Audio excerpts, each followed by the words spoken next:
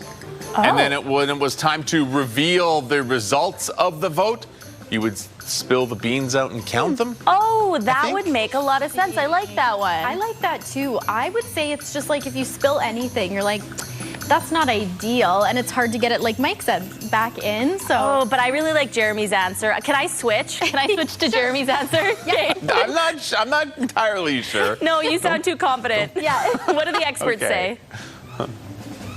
So for this one, I'm going to talk a lot about spillage, and I'm not going to talk a lot about beans. The beans really don't matter. The use of spill, meaning to divulge something, goes back to 1577. Okay, there's a text from 1577. Spellings weren't necessarily fixed. So this same text in some versions is spelt as spill. Sometimes it appears as spoil. Okay? So we're not really sure what the actual original word was. Probably something along those lines. But the idea was that you're letting something out, that you're divulging something. The spillage part seems to be the thing that's consistent. So by 1700, there's a reference to spilling the wine, meaning the same thing, that you're letting out a secret or you're divulging something you shouldn't. By 1894, we find spilt milk. So I guess that's more acceptable to teetotalers, over which I guess there's no use in crying. And by 1919, in a purely American usage, it becomes beans. So as I say, I guess the idea is that if you spill beans, they go everywhere and they're hard to pick up and you can't, get them all back in the tin. I don't know. And we have a newer variation on that, which is spill the tea, which again means exactly the same thing. So the spill part is the constant. And what it is that you spill when you're divulging something changes over time. And who knows what it's going to be 50 years from now.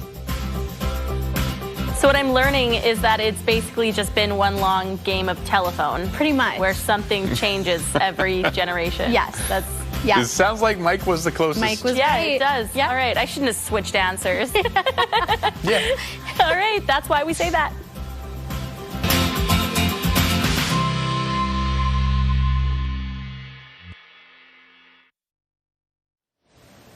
All right, let's check in once more with Janelle Lippi, see what else she's uncovering at Regina's Holy Rosary Cathedral.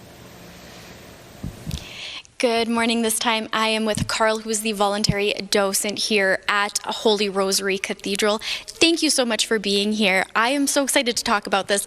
Let's chat a little bit about the importance of this building here in Regina Cathedral in specific. Well, this is important on various levels and to very different people.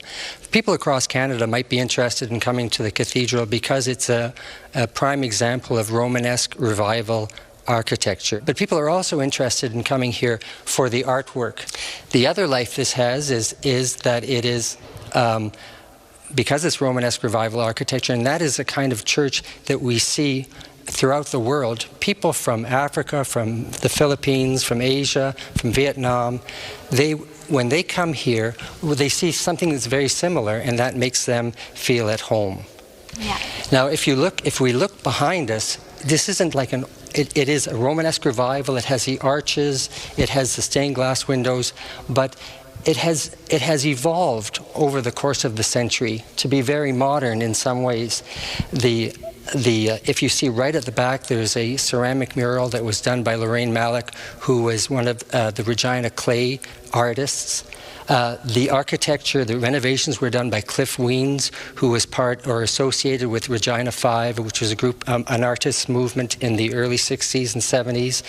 The windows were done, are mid-century modern, and also the stained glass windows behind the tabernacle and the baptismal fountain are also modern in their depiction. Amazing. So beautiful structure, Carl. Thank you so much for this. Thank you for being interested in this beautiful place. It's absolutely stunning, and you can come check it out for yourself as well. They do tours, and of course those fundraising efforts as well to help maintain such beautiful architecture right here in Regina.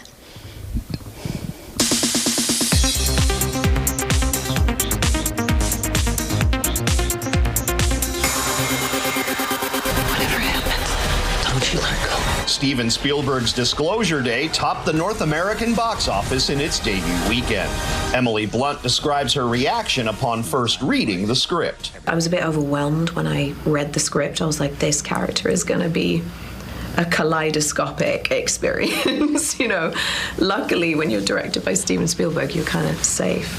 There's a lot of attention on us, and if we're not a solid group, then how are we going to withstand all the noise outside? America's Sweethearts, Dallas Cowboys Cheerleaders is back. Season 3 of the reality series kicks off June 16th on Netflix.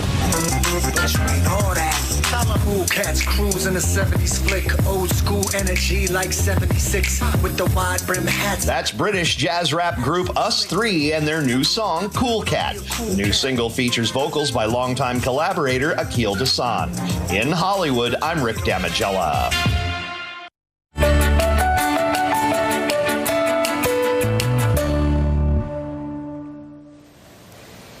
Vancouver proved to be a real festival atmosphere over the weekend as World Cup action kicked off at BC Place. Fans in town for the games are giving the region glowing views. CTV's Andrew Johnson has more on the big party. The World Cup has arrived in Vancouver, and the Aussies got the party going early. We've already started at 10 a.m. this morning on the beers. We're using our taxpayers' money for you, Canada, for you! Australia's opponent in the first match on the West Coast is Turkey. They're here too.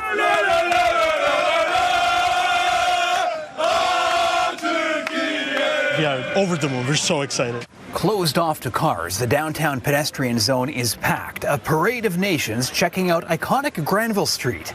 It's a vibe reminiscent of the 2010 Olympics. We've been to FIFA Fan Festival and a Granville Island watch party. The energy is amazing. The city is well prepared, and everyone is so happy for World Cup so far. Special installations range from soccer to snakes, and plenty of opportunity to eat and drink. Tickets were available Saturday on both FIFA's official portal and the resale market, the cheapest in the upper level going for between $550 and $600. The next match in Vancouver is a big one. That's Thursday when the Canadians host Qatar. And after Canada's dramatic tournament opening draw, they're still looking for that first ever World Cup win, which could be mandatory to move on to the knockout round. Andrew Johnson, CTV News, Vancouver. Wow, a big party. Yeah, no kidding, hey? Oh, man. You'd love to be there, hey? I can see it. I think it would be a good time. Let's get to our sidebar now.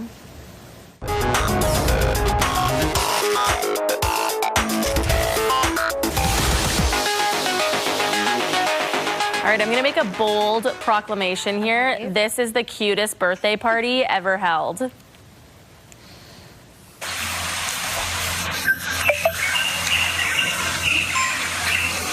This is in Southwest China, where they held a special birthday feast for their red pandas.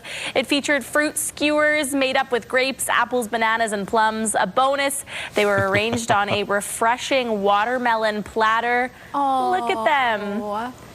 What a celebration. It's pretty cool. Cute. Cutest ever, though? It's so cute. Come on. It is. Cute. No, but ever. Forever until 2 weeks from now, where my daughter's having her second birthday, and that will be the cutest birthday ever. That's right. That's going to be. Okay, Jeremy, over to you. All right. Tourists in China, they're finding a cool way to beat the heat. Visitors are walking into the natural caves to escape the summer heat and have a coffee as well. Staff members at a local park have opened a cafe there, giving people a chance to beat the heat, fuel up, get some real cool pics for the gram. Wow. My question here is, I've been in some caves before. Mainly I'm thinking about, I was in Curacao last year and I went in a cave and there's a lot of bats. So I'm wondering what else are in these caves. Yeah. Well, I mean, it's kind of cool though, especially if they have a cafe in there. You'd have to assume there's no bats. Well, they're close enough to the exit too. I guess you could run out pretty easily. You can flee if needed. Yeah, perhaps. All right, thank you so much for joining us today for our Monday edition of Your Morning Saskatchewan. Of course, we're going to be back tomorrow and the day after that and the day after that. Daryl is not back until next week, but we're having fun anyways. That's right. Thanks for watching. See you at 6 a.m.